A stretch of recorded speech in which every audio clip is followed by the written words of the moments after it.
This above all, to thine own self be true, and it must follow, as the night the day. Thou canst not then be false to any man.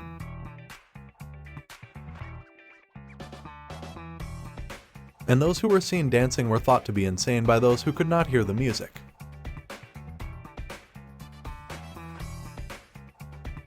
If music be the food of love, play on, give me excess of it, that surfeiting, the appetite may sicken, and so die.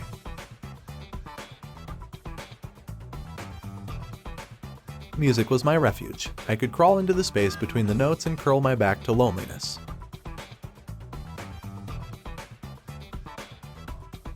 Life is for the living, death is for the dead. Let life be like music, and death is a note unsaid.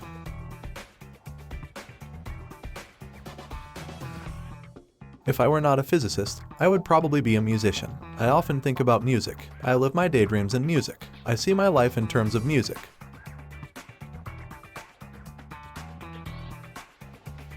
Why not, every day at least, to hear a little song, read a good poem, see a fine picture, and, if it were possible, to speak a few reasonable words.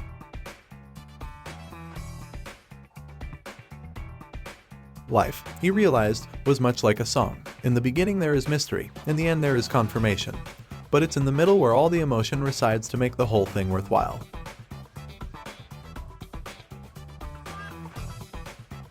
Music expresses that which cannot be said and on which it is impossible to be silent.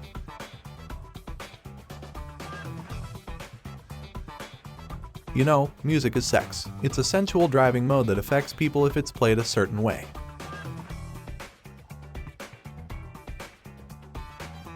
People worry about kids playing with guns, and teenagers watching violent videos. We are scared that some sort of culture of violence will take them over. Nobody worries about kids listening to thousands, literally thousands, of songs about broken hearts and rejection and pain and misery and loss.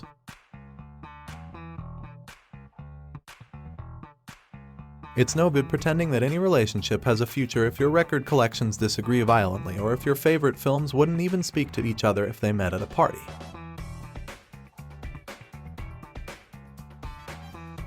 If I had my life to live over again, I would have made a rule to read some poetry and listen to some music at least once every week.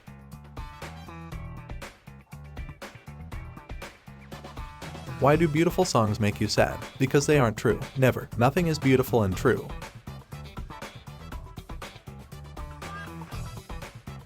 A man should hear a little music, read a little poetry, and see a fine picture every day of his life, in order that worldly cares may not obliterate the sense of the beautiful which God has implanted in the human soul.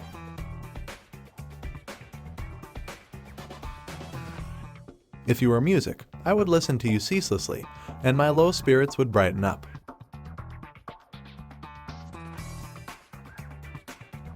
A quiet, secluded life in the country, with the possibility of being useful to people to whom it is easy to do good, and who are not accustomed to have it done to them. Then work which one hopes may be of some use, then rest, nature, books, music, love for one's neighbor. Such is my idea of happiness.